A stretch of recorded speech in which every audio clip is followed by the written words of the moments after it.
Right, now this will tell us. And that's pretty conclusive.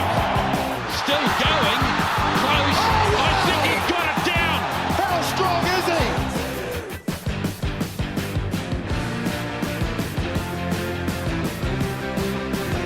he? Welcome back, punters. We've made it. Super Rugby Pacific is less than 48 hours away, and we're ready to get stuck into a pretty interesting week one of footy. As you can probably guess, because I haven't been interrupted even once during this introduction, no Paul Moati on the podcast this week, unfortunately. I think he's off joining the Saudi Golf League or something, but I am pleased to be joined by the great sub of the Pick and Go podcast, Karl Tiley. How are you, Karl? I'm good, mate. Thank you for having me off the bench. It's been a while, so if I'm a little bit rusty, I apologise, but nothing like a week one preview to blow the cobwebs out. Yeah, no, it's probably fitting chucking someone straight in off the bench for week one now, given that's, I think, the state all the All Blacks are going to be in over the next couple of days when we see them all in action. But before we dive straight into the couple of New Zealand games in particular coming up this weekend, might as well just get your sort of thoughts on Super Rugby Pacific overall. We have discussed them on the flutter over the last couple of weeks, but just for the record for the Pick and Go listeners, we all went through our finalists and predicted winners last week. We all had the Chiefs losing to the Crusaders in the final. No surprises. A lot of. I believe you're taking on the Crusaders though. You're with the field this year. Yeah. Look, I'll be honest. I haven't seen a lot of preseason. Any preseason? No preseason. But I've heard the Crusaders haven't gone too well. They did lose to the They Hurricanes lost twice. They lost to the Highlanders also. I don't know. I'll stick with my prediction and take the field. Look, I won't be surprised, as won't anyone, if they do hoist the trophy up again. In fact, I'll probably be very disappointed. But I think there's probably a little bit more value in particularly the Chiefs, Highlanders and Blues this year. You left one New Zealand franchise out. Oh, sorry. That was intentional. Not that I think there's any value in the Hurricanes, as anyone who listened to the episode a couple of weeks ago knows for sure. But anything else you want to touch on, sort of overall wise? Any players you're looking forward to see in action before we dive into your mob taking on the Chiefs? I've got a couple of guys marked down here. I thought we might get to them later, but I'm just really excited for rugby to be back. It seems like it's been a wee while. This competition's been up in the air, or the start date and how it's all going, and obviously the Moana Pacifica game with the Blues is postponed. I'm actually really excited to see the Fiji and Drua play the Waratahs on Friday night. I see you fitting into the podcast line very quickly. Actually, I see they've released a special Drua line of beers, which we might have to get our hands on a case for the next recording. Maybe not record at 8 in the morning, though, if we want to be enjoying a few cold ones. Didn't have to say that. No one knows what time we're recording this podcast.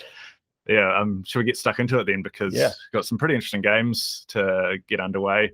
Ironically, the first New Zealand game now with Moana Pacifica versus the Blues being postponed is the Chiefs taking on the Highlanders, but it won't be under the roof at Forsyth Bar. We'll be in the picturesque surrounds of Wakatipu Rugby Club in downtown Queenstown. Probably a bit disappointed you're not going to get to pick up the extra home game playing the Chiefs under the roof. That would have been perfect for the Highlanders first up. Would have been a very nice start. And of all the days, it's supposed to rain on Saturday too in Queenstown. It's mint every day around Saturday, but it's supposed to bucket down. So look, I think traditionally you'd say it's probably advantage Highlanders, but given they've been playing under the roof for the last 4, 5, 6 years, you'd have to tip the way of the Chiefs in this situation. Yeah, especially with that pack the Chiefs could potentially roll out. I don't know exactly the state of all their All Blacks in this 40, 60, 80 protocol or whatever it is they're going through. But yeah, the Chiefs do look like they're going to have a pretty monstrous pack. We've all been pretty high on what they can do up front. I'd have to say, if we're going to talk up the Highlanders, which I am going to a lot this season, I think been a bit of a bogey team for the Chiefs the last few years. I think I've got it down here. Was it 5 of the last 6 games between these two sides have either been a draw or decided by 3 points or less? There was obviously the Bryn Gatlin drop goal game under the roof to kick off Super Rugby Aotearoa a couple of years ago. That massive comeback in Hamilton a few weeks later. Was it Golden Point game under the roof last year? So and then the one outlier, Jonah Nariki show last year when the Highlanders absolutely blew him apart. Unfortunately, no Jonah this week. No. He's out with the ACL, but very excited and haven't got a Highlanders team at time of recording.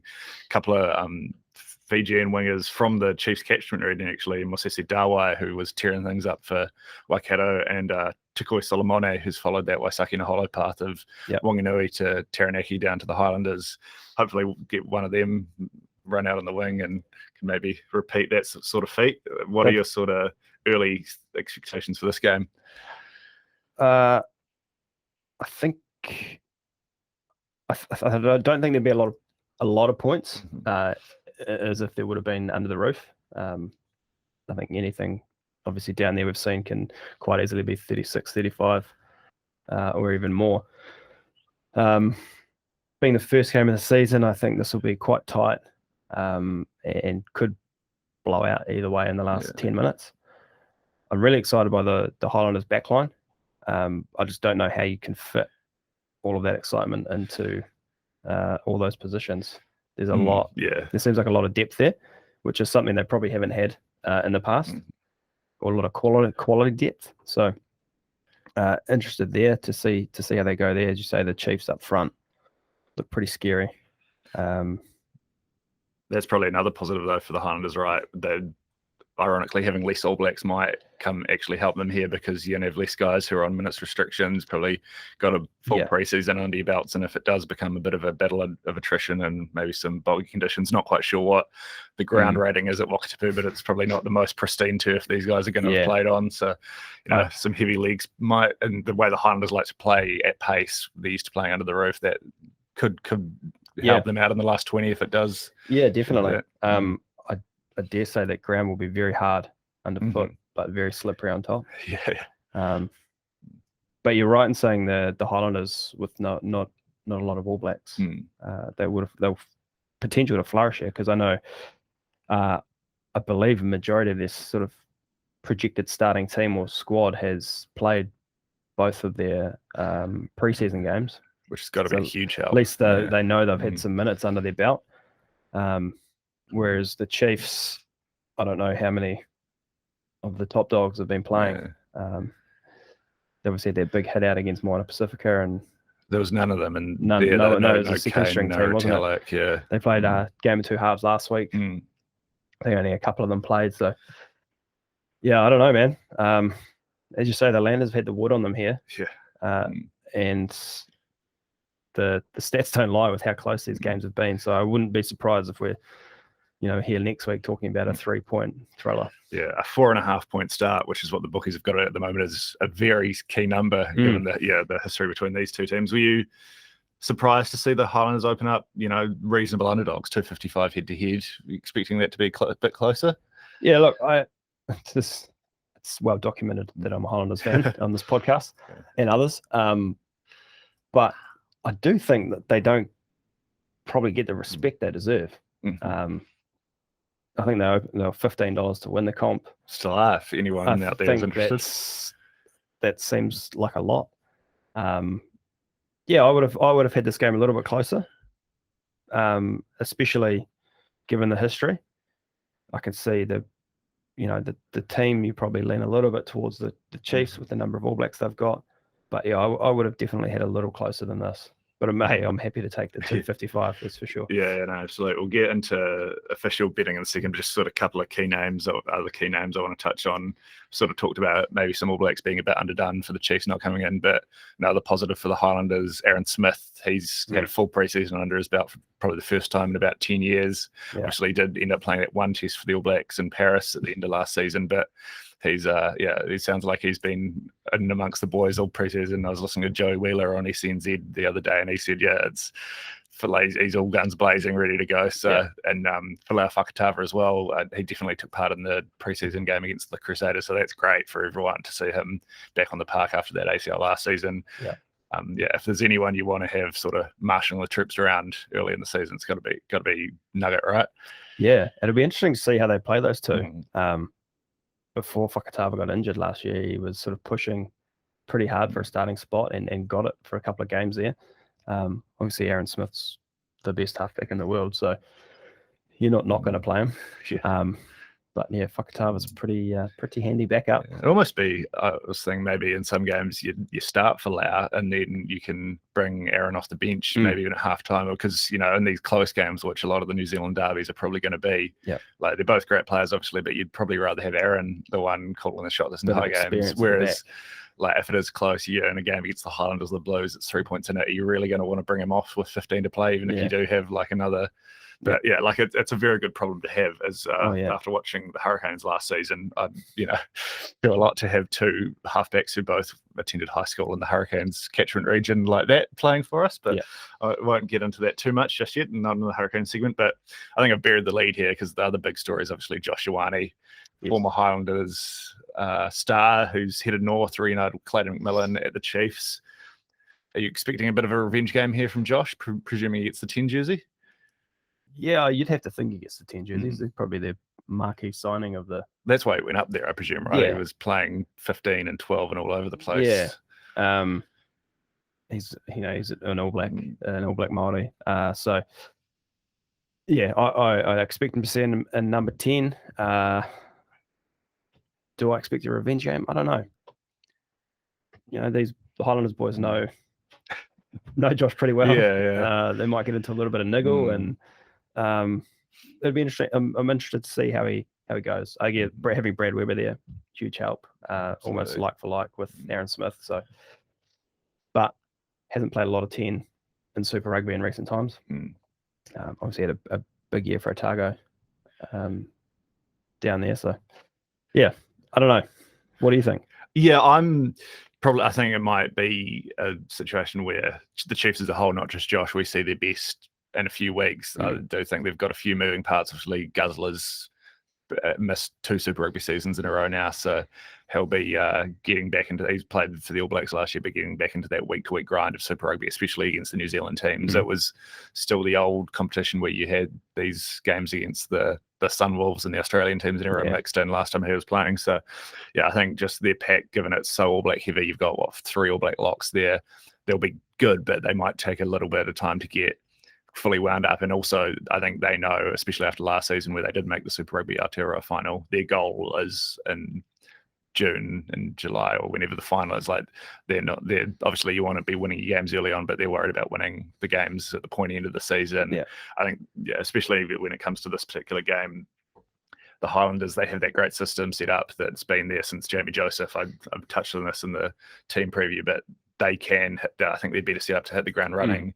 Less sort of coming and going during preseason. More of a settled outfit. So I think they're pretty well set to really hit the ground running and put Josh under a lot of pressure. They do play a very aggressive in your face style of defense, which maybe isn't the best suited. I think Josh, he likes to have that time in the pocket to sort of read the game. That's where he makes his best runs, where he can sort of get going side to side and pick out a few. You get guys shooting up out of the defensive line, and that's where he's deadly. So the Highlanders are just too defensively sound, and they know his game. They've trained against him for the last 5 or 6 years. So yeah, maybe not expecting a huge game from Josh particularly, but are there any other potential X factors you've got circled, guys you think could decide this game on either side? So for the Highlanders, I had I'm really keen on Connor Garden-Bishop and Sam Gilbert this year. Looks like Sam Gilbert's going to get that 15 jersey.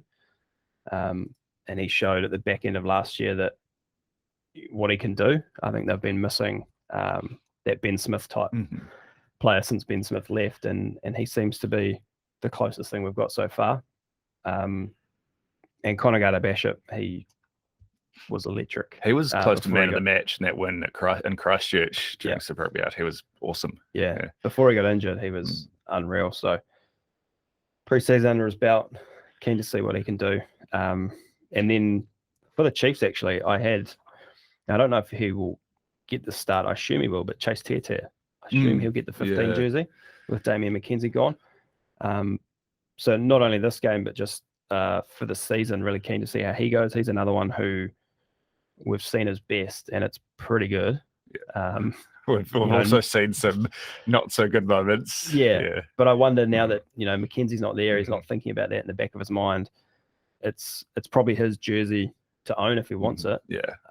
So yes, He's got that history with Clayton McMillan from Bay of Plenty. He actually moved up to Bay of Plenty from Wellington to play for Clayton there. So McMillan obviously rates him and I think, he'll get first shot there. Another name maybe to keep an eye on for the Chiefs back three picture, which I think is the sort of the big question mark about this Chiefs team. Heard Beaver giving a big nudge to Gideon Rampling on SNZ. I think he's New Zealand under-20s representative, been tearing it up in the age grades. So someone maybe not straight away this season, but we could see force his way into one of those wing positions for the Chiefs where they might be a little bit weaker, especially compared to the rest of the back line where you're going to have Ioane, Weber, All Black midfield, obviously, and Leonard Brown and Quinn Tupaia. So, interested to see who the Chiefs do pick in those wings. But I think for me, the X factor, I'm looking for Peter Gasol-Cooler in the forwards. If he's a guy who was obviously great for Taranaki last season, as the entire team was. They were just dominant, and I think especially with maybe a few of the All Blacks being eased back in, he's such a strong ball carrier.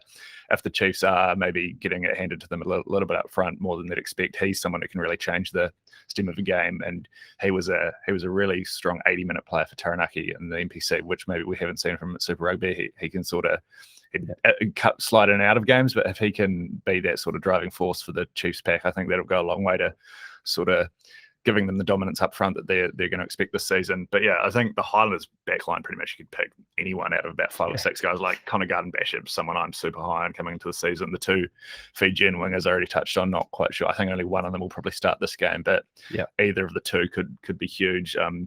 Another one Joey Wheeler was going a big up to was Fatuli Paia, who missed a lot of last season with injury, but he's clearly got that. He was getting some Malachi Fekitoa type buzz. So, could be if like things do click for this Highlanders backline, it's not like they're completely there's no sort of clear All Black names outside of the halfback position, but they could be like a legitimate maybe up there with the Crusaders in terms of like the quality in the backline. If 2 or 3 of the guys really fight, and then like we haven't even touched on Vilamoni Karoi, who has been a bit mercurial at Super Rugby level, but in terms of ability, he's got as much as pretty much anyone going around there. He's sort of like for Nareki, missing him. And another guy we haven't touched on is Solomon Alamalo.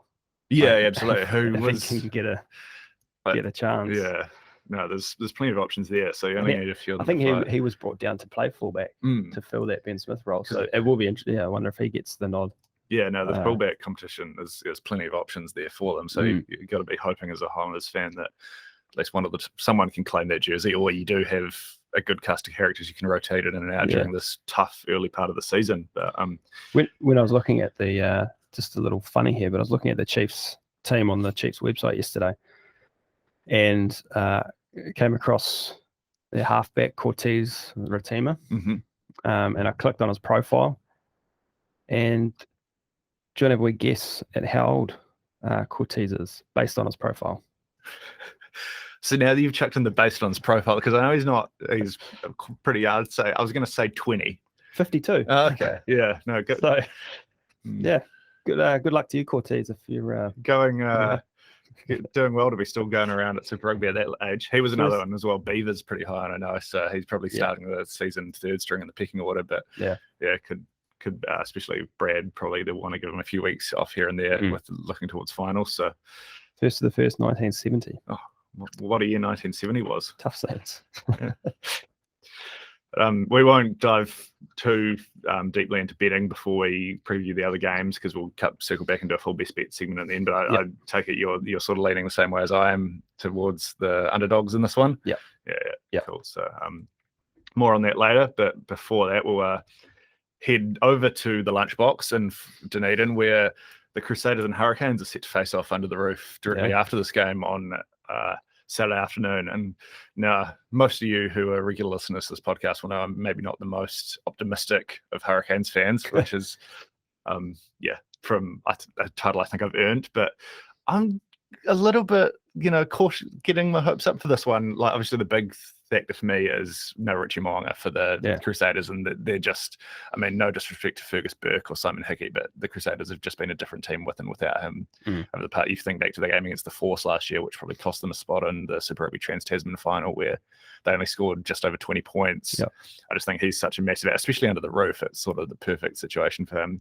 No TJ Perenara for the Hurricanes, obviously, who's also a massive loss, but at least the Hurricanes have had a season without TJ, and be more used to playing with him. And there was a certain other ginger halfback who made his return in the preseason at Queenstown against the Crusaders last week, and Jamie Booth, who I'm hoping to see get a run around on Saturday night. But sort of, which out do you think is more consequential out of those two? Who do you think it affects more? I think you're right. My notes here, I had, I think the Hurricanes are better placed given they've had that season without TJ. And Mo'unga is just too much of a key for that Crusaders unit. I mean, you look at their back line and it's still like, oh, okay, they could easily put 50 on you here. But I think the Hurricanes have got enough that they can go close this week. This is, it's an exciting game. Yeah. And one that I'm cautiously optimistic for you Hurricanes fans. You always got to chuck in the cautiously before optimistic when you're talking about the Hurricanes. But I don't think it could just be a lot of fun too. We talk about the two back lines, like there's just stacks of talent in each. The loose forward trios, like ball carrying power, they're under the roof. It should be fairly fast paced, and with maybe, match fitness levels not being where they need to be for the season as a whole, could see some wide open spaces later in the game and some pretty talented backs tearing through those gaps. Two of the last three clashes have actually been, pretty tight as well. There was the game that went to Golden Point at the Caketon last year, and then the year before, the Hurricanes actually went down to Christchurch and knocked the Crusaders off. There was a slightly different team. Nana Mape was huge in that game, but still a lot of the same characters for both sides to be going around. Although on the other hand, I do have some fairly horrific memories of Hurricane season openers dating back to sort of that 60-point loss to the Brumbies in Canberra. Yeah. I think they got shut out by the Stormers 2 years ago, lost to the Bulls the year after they won the title as well. So in the year they won the title, they lost that was 4 in a row or something. That was the Brumbies game. Yeah, it was. Because we had Phil Kearns, was it, calling them overweight and everything. Right. Yeah. So they absolutely crawled out of the gates there. Not renowned for the fast starting. I've got here the Crusaders have won 6. 6 of the last 7, which isn't pretty. No, yeah. And the Hurricanes win was 34-32, which is that one down in Christchurch. So, and a couple of big blowouts here. Which I always feel like these games are really close. Like any New Zealand derby game, right? They're really close, and it's the last 10 minutes or 5 minutes where the Crusaders really put the foot down, and it's normally Richie Mo'unga. I think they're. And even to be fair, although it wasn't ever close, the first meeting last year in Christchurch, I think it was around 2 on a Sunday afternoon. Artie got sin binned, and I think the Crusaders scored 3 tries when he was in the bin, and then they only scored. I think they only outscored the Hurricanes by 3 or 7 points the rest of the game. So, like, they had them at arm's length, but it wasn't like there was a very significant mitigating factor there. Yeah, Ruben Love's obviously the key for the Hurricanes. I know you're big on Ruben Love. Huge Ruben Love fan. Yeah. Not sure. There's getting some whispers out of the camp that maybe Jackson Garden-Bishop's going to get the start at 10, which is like Jackson's a very solid Super Rugby performer, but for me, I don't really know where you're going with him at first 5. Like, he's not going to win your competition. Ruben, he's still incredibly young. He's only played about 15 or 16 games of rugby against fully grown adults. So, like, still got so much room to grow. Yeah. He's New Zealand, like, he's got the pedigree. He's a New Zealand under-20s player. I think you got to live or die with him, and like, especially he's already got all that flair and the sort of all-round game and the X factor. It's the game management and the organization that is where he can improve, and that's the sort of stuff you only work on with experience. Like, you're not going to learn that sitting on the bench or playing on the wing. So you get a huge help with that when TJ comes back. Probably not a bad halfback to have inside you. And I think an underrated addition for the Hurricanes this season as well is going to be Tay Walden, who I presume will get the first shot at the 12 jersey, but both giving a bit more information. It sounds like he's a very good communicator to the first 5 inside him, and with hopefully Peter and Jensen can get him back to the form he was showing 2 years ago when he was another star in that win down in Christchurch. So but, again, like the Highlanders, there's a lot of options in that back line. In the midfield and the wings, you've got Billy Proctor as well. Wes Hurson. Rayasi. Severe. I'm hoping, like, if nothing else, Geordie Barrett just gets put in the 15 jersey and he just stays there. They go, you're the best fullback in the world. You're playing for, like, watch what you did against South Africa. Just do that. Like, do you expect any? Given Geordie's come out and said he wants to play 12 eventually. That they'll, lose if they lose 1 or 2 and then start tinkering. Oh yeah, like I think just with the injuries you're going to get this, and like Ruben can play 15, so he'll probably get some game time there. I could see like there's all sorts of different options I could see on the table. Wouldn't be a bad, inside outside of Ruben Love, TJ inside and Geordie outside. A lot of experience there. Yeah, it's not the worst problem in the world once again, but I just we've seen this before where you move guys around and they become sort of a jack of all trades, master of none. Like he on form was the best fullback in the world last year. Like in our preseason podcast, I said if I was picking one player to start a franchise, it would be him, and I'd be putting him at fullback and building my team around him. So I'm fingers crossed that he'll see a lot of game time at fullback. But maybe as the season goes on, and he's sort of bulked up a bit compared to where he was a couple of seasons ago, where he was playing a bit of 13. So hopefully we see Geordie's best in the Hurricanes jersey once again this season, because we saw, like, you'll remember the game down against the Highlanders in Dunedin where he scored all 30 points, and I remember he is single-handedly capable of winning a game at this level. So if he can do that a few times, the Hurricanes are going to need that. Like, they've got all the talent there, but they're not the well-rounded unit the Crusaders or even the Chiefs or even the Highlanders are in some ways, that they need those individual performances, and they've got certainly two guys in Artie and Geordie who are capable of winning games on their own. So it's going to come down to that as far as I can say. Whether they can do that against a Crusaders team that's, absolutely dripping with talent, I'm not so sure. Few guys, though, we were talking about that sort of 40, 60, 80 process in All Blacks coming back.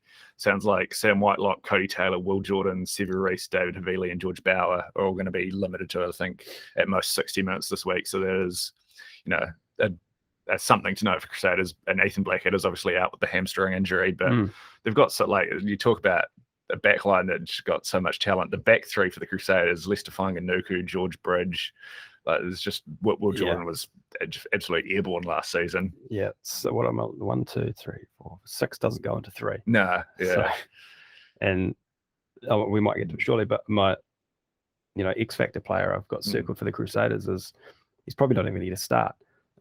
Kenny Naholo.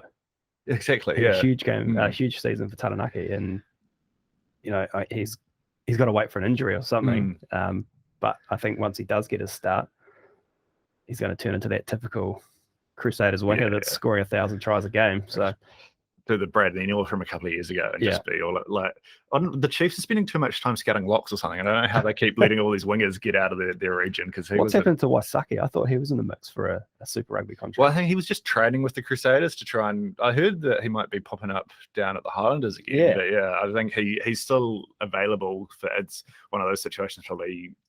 Any team picks up an injury in their back three or anything like that, especially first one, in the current climate around COVID and all that. You hear a few issues. I can see him picking up a contract somewhere. So someone whose name we'll probably hear sooner rather than later. Not that the Crusaders need him. They've got they, if anything, they should be barred from signing him. Someone has to have him. It's not fair, but that he's his brother Kenny certainly could be a big X factor for the Crusaders. For me, this isn't going out on any limbs, but I think it's Pablo Matera, how he fits into that. He's going to play. He's eligible to play 80 minutes. He's a great little nugget for the Crusaders to have, because he's going to be just free to play all season, pretty much 80 every game. He's not governed by the All Blacks rest and rotation policy that the rest of pretty much their entire team is. So I think he's going to be a real sort of figurehead for them. By all accounts, he's just like the most competitive guy on the planet. He gets stuck into everything. So if he can hit the ground running and fit into that sort of Crusaders system that they've got there and raise that loose forward tray, especially with Ethan Blackadder, to another level, I think him versus Artie is going to be a lot of fun on Saturday night, that's for sure. So I agree. He's a scary human. And not one that I'd want to be tackling. Or being tackled by. Not at all. Leave me well out of that. But and then on the Hurricane side, I don't think it's not rocket science. It's Geordie and Artie. I think they're the two guys. I mean, depending on who gets to start in the 10 jersey, I think it probably will be Jackson in game one, just from what I've been hearing. But if Ruben does get the 10 jersey, that's another X factor to watch. But for me, it's the two key players. They're going to need to have huge games and then over the season, Umaga Jensen's another one who was an All Black 18 months ago, and I think the Hurricanes need him to get back to that sort of level to be a real threat here. But another one where not like no one was surprised to see the Crusaders open up as significant favourites. Did think, especially with the Moonga news, that the line might have drifted in a little bit. Still 9.5, which, I mean, based on Hurricanes season openers, that's probably fair. But yeah, I think with the Hurricanes, the Crusaders' history without Moonga, and all the sort of outside noise, you never really know what the bubble environment's going to do to teams. The Hurricanes haven't looked too far off the pace in preseason. They were pretty good against the Blues, particularly at set piece, which it was a rainy, horrible Wellington day, but the set piece is an area they're going to need to be super competitive against the Crusaders to sort of get a foothold here. So that's something to circle. I thought the 9.5 was probably a little bit too much, particularly for the season opener. Yeah. Just like you say, you don't know what you're going to get. They're in a new environment. I mean, it is the Crusaders, so it's very possible. It's the sort of thing where they win this by 30 and no one bats an eyelid, right? Exactly. Yeah.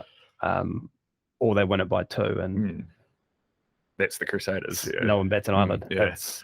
I would have said maybe 6.5, but I mean, I don't know.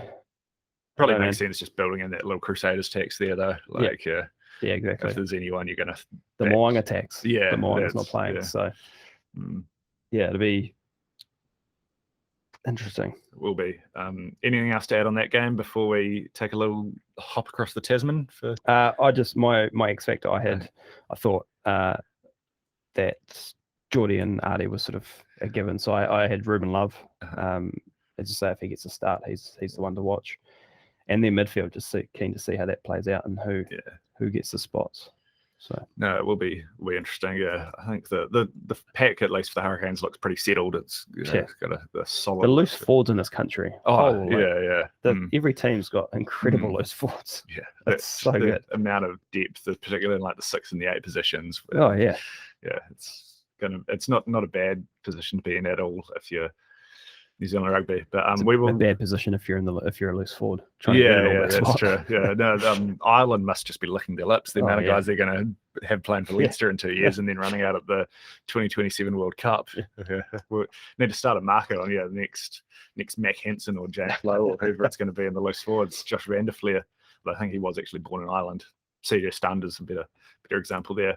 We will just pop across the Tasman. Won't go as in depth in these games because, let's be honest, the Rebels are enforcer involved in 2 of them. So, not a lot to get excited about there. I think, the Reds are pretty heavy favourites to beat the Rebels on Saturday night, and then the Brumbies likewise around that $1.20 mark against the Force Sunday afternoon.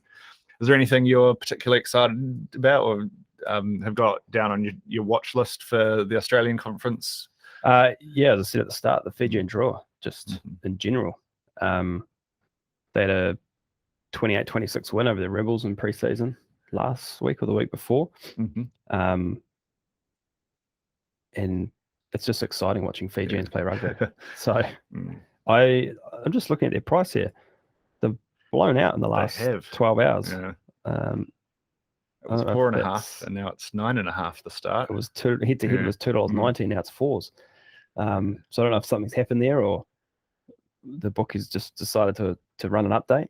Yeah, I'm not quite sure because the Waratahs named their team last night, and both teams did. And the biggest note for me was no Michael Hooper for the Waratahs. I don't know whether anything that might bring Fiji back into it. I don't know if maybe a few sharps have decided that we want to be taking on the Drua early on, but especially like just seeing that Waratahs forward pack, they do get a couple of additions from last season. But for me, after watching them try and defend anything that could move, that's going to be you're going to have to prove you can tackle before I'm actually going to believe you. And with the way this Fijian team the skill they've got a couple of Olympic sevens, gold medalists, and plenty of guys who've been doing some great things around the Northern Hemisphere. I think they'll score points. It's just a matter of whether they can hold the ball for long enough where they don't get run over the top of in the last 20 minutes or, get completely dominated at the set piece. Yeah. The Waratahs did have two wins in their preseason and held their opponents to 14 points in both games. And I mean, last year they could quite easily give up 14 or 28 points within 10 minutes. So that might be something to watch. But again, it's preseason, so that might not matter too much. But this game, don't want to say I'm really excited, but I guess maybe it's an excitement level of rugby's back. It's the first game of the season now that the Blues and Minor Pacific aren't playing. So, yeah, I'll be watching this one with a keen eye. Have I missed something about the sick obsession with the Waratahs within the last sort of 6-12 months? It seems to be all over social media. Everyone's on the Waratahs and I don't know. Maybe I'm showing my age here.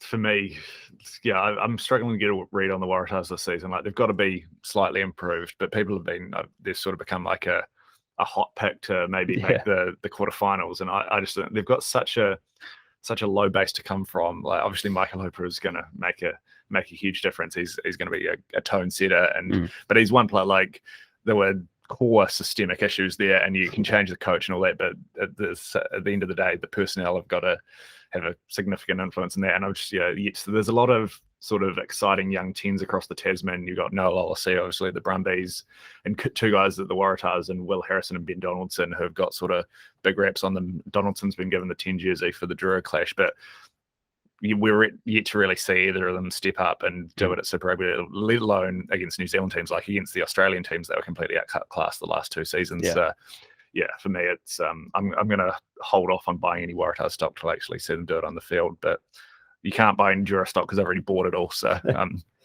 I'm pretty excited for this one. Obviously, the Drua got a very wide sort of range of outcomes this season, but I'm just hoping to see that classic Fijian football. One player in particular I've got noted down here to keep an eye out on Friday night is Meli Diralangi, who's a Olympic sevens gold medalist, nicknamed the White Shark, going to be running around in the blindside jersey.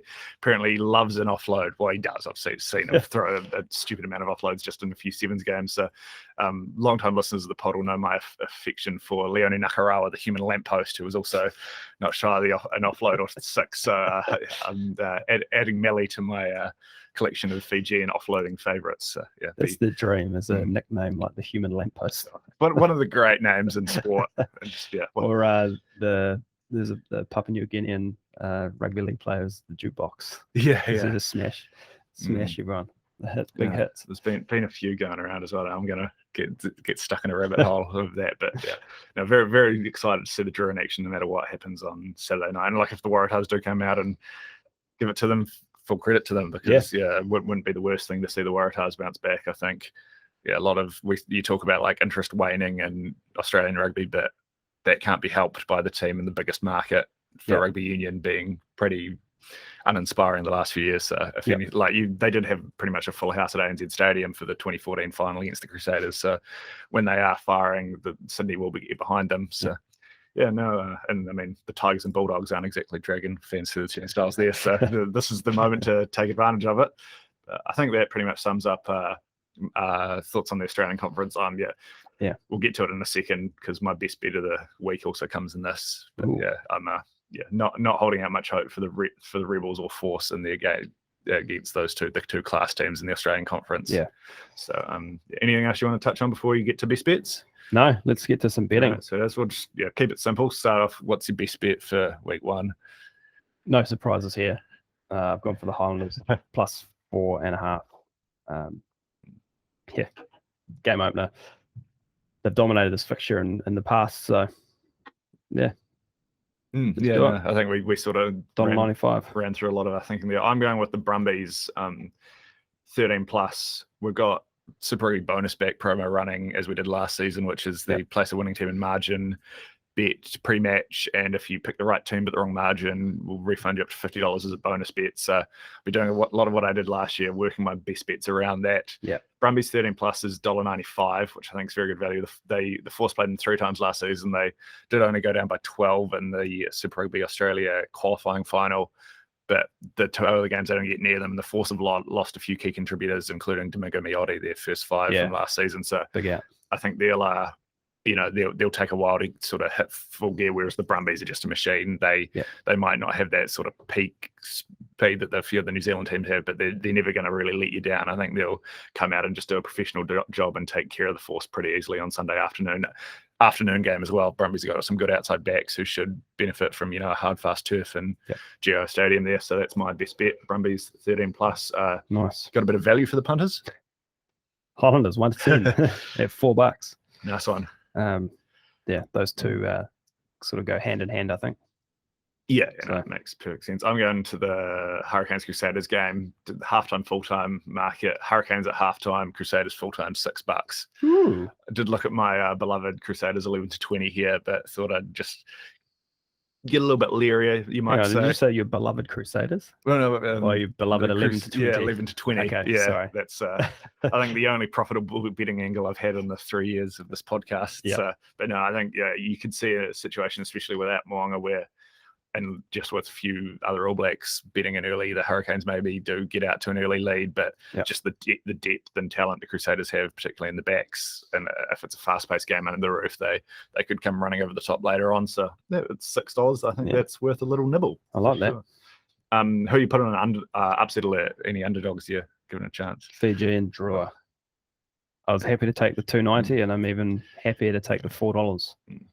If that line gets out to 10.5, I might have to back up a Brinks truck or something. But the $4 is looking very enticing. I'll just if we get a little bit more even, just keep going. But even as you say, the bonus back, 1 to 12, $5. Yeah, no, that's pretty enticing. Yeah. I'm on the Drua as well, and then just the Highlanders 255 look a great bet to me. Yeah, and what could be a coin flip of a game, really. All things considered, don't mind that at all. And then just obviously Super Rugby bonus back, running on every game. What's your favourite bonus back bet this week? Winning team and margin. Well, Crusaders 1 to 12. As I said, I think the Hurricanes could get the upset win here. I think it will be tight, but pains me to say I'll stick with the red and blacks. Yeah, no, that can't argue with you there. Yeah. So I've already chucked out Brumbies 13+. I'll just chuck out Reds 13+ for my bonus bet there, $2.05. So you got to be feeling pretty good about at least one of the Reds or the Brumbies. Yeah. The Rebels ran them close in the first meeting between the two sides last year in Super Rugby AU, but and Reds have got some injury issues at hooker, which could affect their set piece. But overall, I just think, early in the season and good conditions, the Reds have got so much talent in the back line. But Rebels are another young team still coming together. So just the culture Brad Thorne and the systems he's got in place there should lend themselves to a fast start to the season compared to their Australian rivals, I'd say. And just another thing on the force back to that, I forgot to mention, but they've had a super interrupted preseason with the Western Australia border issues and cancelling preseason games and things like that. So just very keen on the Brumbies, but I'll have both Australian pace setters 13+, that's for sure. One other promo we should just touch on before we finish up, Oval Ball Multi-Buster, for those of you who love a multi, and we know you all do. It's along the same lines of all our other multi-buster promos at the TAB, but it's if you place a 4-leg multi on Super Rugby games, and then once the other seasons get going as well, you can mix. Oh, it's actually any rugby union game, I believe. Any rugby game, any rugby league, AFL. Yeah, so bit of Super Rugby to get you warmed up there. You can chuck in a bit of Japanese top league or something like that if you Six Nations. If you want to. No Six Nations this weekend, but there is I think there's still European club footy going on. But so what's your? It's 4 leagues missed by 1, 6 leagues missed by 2, or 8 leagues you can miss by 3. So what's your multi-buster going to be this week? I'm sticking with Super Rugby, and I'm going all games. We've got Fiji and Drua head-to-head, $4. What else have I got? Highlanders plus 4.5, and then Crusaders head-to-head, Reds head-to-head, Brumbies head-to-head. And the Brumbies game, I'm going to have to get this on now because the $1.20 is the qualifier in terms of odds. And yesterday when I put this together, I was getting $10.34, which I was very happy with. But now I'm getting $14.27. That's so even better. Yeah, as they would say. I'm just building mine up now to make sure Patrick's just adding in every single league there is. Just found another couple of little anchors to push out to 6 leagues and get a bit more value there. But the key tenants are obviously Drua plus 9.5. I'm putting that in there. Highlanders plus 4.5 looks great value to me. Like I said, the 4 is a very key number in that one. Reds and Brumbies head to head, and then we're going to head up north and Bristol $1.24 against Worcester in the Gallagher Premiership on Saturday morning, and Munster $1.23 to beat Edinburgh in the United Rugby Championship. Gets you out to $8.35 for a 6-league multi there. So nice. That's what I'll be dabbling with to kick off Oval Ball Multi-Buster. And then, next week you'll have a couple of Six Nations games to chuck in there as well. So, it's a great time to be alive for a rugby punter. But, I think that pretty much sums us up for week 1. Any final notes you want to touch on before? No, just really excited. Really excited. We were hoping to have a big name guest on this week, one that we've had on in the past. Shout out Beaver. So hopefully he's available and willing in the next couple of weeks. Be good to get his thoughts on the season and the Chiefs. So I think he's pretty keen on them from what I've heard. So hopefully we'll be able to work the phones and get a few inside or former players on to give us their thoughts. But we will be back, of course, this time next week to break down all the action from week 1 and look into week 2. But until then, enjoy the rugby and as always, gamble responsibly. Have a good one, punters.